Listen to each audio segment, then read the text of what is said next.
Hi team, Melissa from Melissa vs. Fibromyalgia here. I hope you're well. I am really excited to talk about what I'm going to share with you today. So, I spend a lot of time talking about the big and complex things that I do to manage chronic pain and fatigue, fibromyalgia, chronic fatigue syndrome, endometriosis, and there is, the big whole of life protocol is really important, but also that takes a long time and a lot of work and a lot of trial and error. And I want to give you some things that you can do immediately, all the time, to manage pain. So what I'm going to do here is share with you 5 things I do every day to help manage pain that you can just do without help.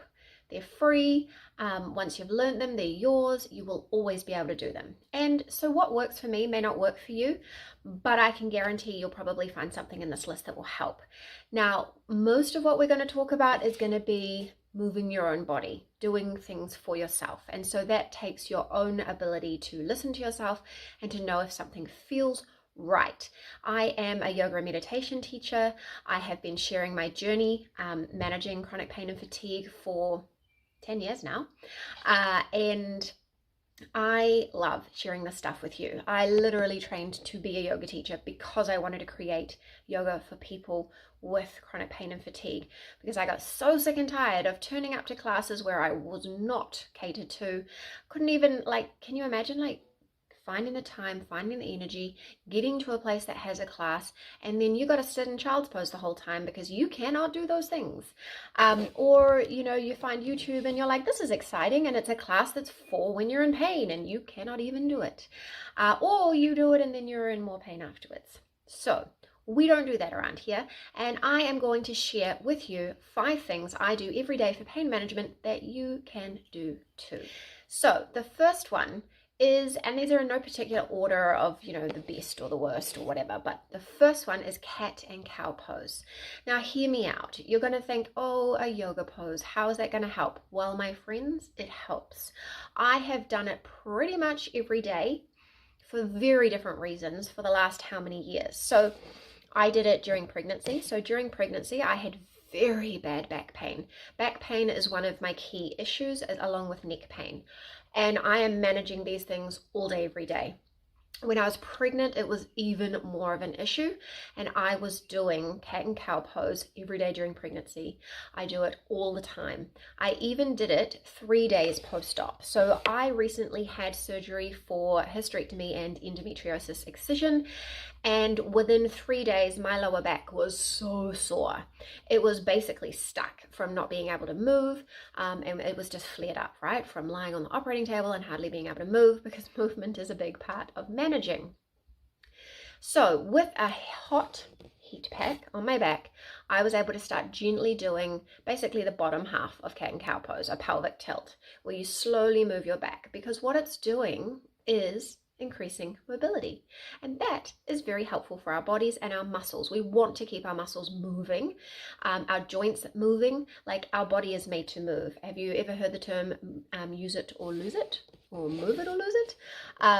That's where it comes from. You need to use your muscles. So it is wonderful for mobility, for your back, for your neck. It is great for a break. So if you're like me and get really a lot of trouble with your neck and you're at the computer for work, go and do some cat and cow pose. It's going to make you feel a bit better, moving your body. I still do it daily, and you can actually do it at your desk, on the side of your bed, like seated, or you can do it against a wall. So obviously sometimes the movements are going to be bigger and sometimes they're going to be smaller. And if you're particularly stiff, keep the movements minuscule and work your way up. I have a tutorial for you, and I'll link it below so that you can go and give it a go yourself. Now, the second thing, which I do every day for pain management, which will help you too, is neck stretches. Now, this is not really yoga, but I'm a yoga teacher, so neck stretches are fantastic, and I incorporate them in pretty much every class I've ever made. If you go to my Yoga for the Chronic Life studio, or my Foundations of Yoga for Chronic Pain and Fatigue, you're gonna see some neck stretches.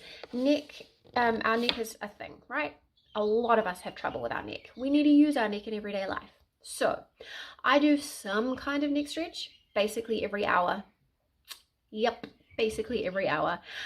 For someone with chronic neck pain and headaches, it's a real lifesaver. So keeping mobilized, gently stretching. So these muscles along the side, I don't want to go into a big anatomy lesson, but these muscles on the side can really play up and really have trouble. I mean, it's carrying this heavy head, right?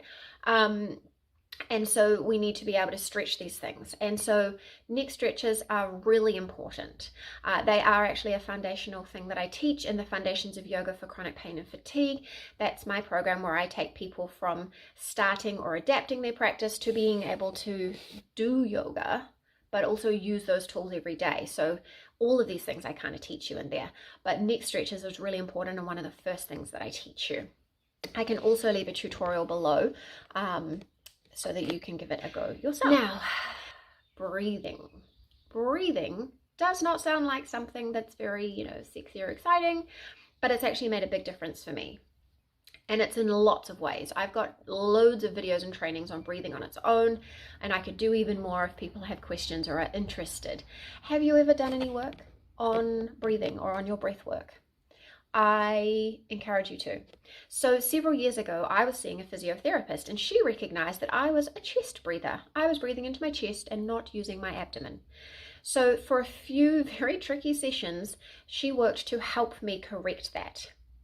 And it makes a difference. When you are chest breathing, like when you're in pain or fatigue, it's kind of common, you are putting a lot of strain up in here. So up in all of your shoulder and neck muscles and your suboccipital trigger points in the back of your skull. They're all impacted by breathing because all of these muscles work in a specific way. And if you're breathing incorrectly, you're putting tension on all of them. Plus, good breathing can help with brain fog and fatigue because we need oxygen to live. You can't go very long without oxygen. I adore breathing practices, and here's why. You can do them anywhere, anytime, and no one needs to know. They will help you with tension, calming your nervous system, fatigue, like I said, all of that stuff. And it is one very important part of my whole of life protocol. And like I said, I do it every single day. You can simply pay attention to your breath for a minute. Like literally just see how it feels when you're inhaling and how it feels when you're exhaling. And notice the difference. Just tune into your breath. This is also a form of mindfulness practice, which, you've all heard about that and probably been asked to go and do a mindfulness program. And it's not going to cure you, but it is going to help. So you can give that a go. There's also specific types of breathing practices that can really help. So alternate nostril breathing is a really great way to calm the system. And it is a wonderful thing to do to help you during the day. So if you're struggling to get through work, if you're in a flare, if you're trying to get to sleep, it's really helpful. And of course you can do it like anywhere and no one needs to know, which I think is probably like if you had a criteria for the best things to help you with pain relief, that would be a good criteria, right? You could do it anywhere, anytime, and no one needs to know. But moving on, and actually, if we did have a number on this list, this would be number one because this is my absolute favorite tool ever. And if you've followed me for any amount of time, then you will have heard of it. Yoga Nidra guided meditation. It has so many benefits. Pain relief, yes. Helping in a flare, yes. Helping calm the nervous system, heck, yes. I sound like a hype squad for it because I would be a hype squad for it. Yoga Nidra guided meditation is so helpful. It gives me more rest. I feel more rested after Yoga Nidra than I do after sleep. Even though I sleep better now, even with all my sleep hygiene, quetiapine, low-dose naltrexone, recovery factors, my breathing practices, my body scan meditation, even sleep, even good quality sleep where I hit the most, the amount of deep and REM sleep you want, I don't feel as rested as I do when I wake up from Yoga Nidra guided meditation. I really encourage you to give it a go today. I have a free Nidra download that you can download and keep, and I'll put the link below because I want you to try it that badly. It can be difficult to get used to meditation and some people aren't into it. I get it. If you're really not into meditation, then maybe try some restorative yoga or breathing practices. Those are a good way to ease in, but anything to calm your nervous system is going to help. My dog needs to do some Yoga Nidra meditation because he needs to chill out. He sees people walking past and wants to tell them off. They're allowed to walk past. So download your free Yoga Nidra guided meditation and give it a go and tell me how you feel. Now, I'll give you a bit of a hint here that I don't think I've managed to talk about this before, but sometimes it might not feel like it's working. Sometimes you're in pain. Sometimes your brain is moving too fast. But if you can commit to it and keep just trying to do it and let your body relax, it will help a little. And every little trickle towards calming the nervous system is going to help us. So give it a go, please. You can do it first thing in the morning when you wake up. You can do it during the day as a rest. You can do it right after work if you've managed to get through work. And you can do it before bed. I mean, you can do it a lot of times. As long as you can go and get some quiet time, it's going to be a good pick-me-up and probably better than a nap. Now, the number 5 thing that helps is trigger point massage. So I don't really know if myofascial pain syndrome and fibromyalgia are separate or if they're the same thing. I have a feeling all of these symptoms, we're going to figure out an underlying situation later on. I think we're going to figure out what's going on. Whether it's just dysregulation of the nervous system and having different domino effects in the body, I don't know. But myofascial release is very important. So I have active trigger points, and they are in my suboccipitals and in my neck and in my upper trapezius, so the main diamond muscle in your back, in my back and in my glutes, and actually in my legs. But I've been working on those ones very hard, and they don't seem to trouble me as much. But active trigger points are a problem, and they are a physiological thing. So we are often told with fibromyalgia there is no physiological cause, no reason for the pain, and that's why they kind of tend to fob you off with, medications instead of anything kind of physical. However, if you follow Dr. Ginevra, like I do, she is very big on this as well. Releasing your trigger points and releasing the fascia will really help. So for me, especially with my neck, it is the trigger points. That is the main problem. So I am doing trigger point work every single day, all day, to manage. If it gets like a little bit, like if it climbs to that next level, then that's when you get headaches. It restricts blood flow up here somehow, and then you end up with headaches. I can get migraine so bad that I vomit in the toilet and then have to go to bed and can't do anything else. So it's something I'm managing all the time. So working on the trigger points is very important. I have a very big guide to managing trigger points. I'll link it below. It's on my blog. But you want to do gentle stretching with your breath work, so keeping your body calm while you're doing the stretching. So the neck stretches and the cat and cow pose that we talked about, the breath work we talked about, it all helps with this as well. Using the heat pad, for me, heat is a big deal and I use it multiple times a day, and massaging those trigger points, finding someone who can help you treat it. So I'd use dry needle, a gentle form of dry needling, intramuscular needling, with a physiotherapist, and that really helps me. But also taking the medicine when you need it as well. Medicine and the other things, like the trigger point massage, the stretching, all of that stuff, it all really helps.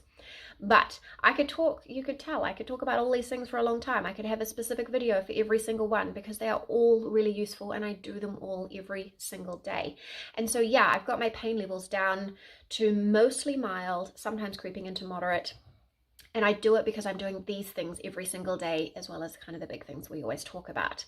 But I wanted to give you a bonus one because, like I said, not everybody resonates with meditation. Maybe you need to kind of build your way into getting into meditation. Maybe your nervous system is in so much overdrive that you can't even stand to lie there right now and work through your body like that. Restorative yoga. So restorative yoga is specifically actually designed for people who are injured or unwell, and it is meant for relaxation. It is meant for full rest. So my favorite one, the one that I first tried when I was doing my Yoga Nidra teacher training, and I did an additional training that came with it, which was restorative yoga, supported child's pose. Oh my goodness. When I did that, I was like, oh crap, I've been missing a good tool this whole time. So what you do is you set yourself up with a few like bolsters and things to make sure you're fully, completely relaxed, no strain. And then you simply lie there and relax. It is wonderful. I have a love affair with restorative yoga, and I created a whole program about it a while ago, but there's restorative yoga in everything I do. Actually, my thing that I talk about is breathe, stretch, rest. So do your breath work, do your stretching, and then do your rest, whether that's restorative yoga or yoga nidra or just some shavasana. That's like my kind of formula for it, because that's hitting all the different things. But I know today we're talking about pain management, but of course everything is so related. So we talked about 5 things I do every day for pain management, and I want you to try them, and I want you to tell me how they go, okay? So we're talking cat and cow pose, neck stretches, breathing practices, yoga nidra guided meditation, trigger point massage, and then the bonus was supported child's pose. I've got tutorials for each of them listed below. If you would like me to take you through the entire thing to help you learn to use all of these things, not just for the sake of yoga, but to use in your daily management plans, then you can come and join the Foundations of Yoga for Chronic Pain and Fatigue. I have had hundreds of students through the program, and they have all told me the same thing. You know, this is the way that they can do it that doesn't cause a flare. We are not doing this for the sake of exercise. We're not doing it for any other purpose than the fact that it is helpful. So if you would like to join us, I would love for you to come and join us. I'll leave the link below so you can have a look. If you have any questions, do feel free to contact me. I talk about doing yoga in the bed, in the chair, and at your desk at work. I talk about using these tools in real life, and that's my jam. So tell me, if you were to have your favorite pain management tools and you were able to tell someone about them, what would they be? Could you share your list? Thank you so much for being here, and I'll catch you again soon.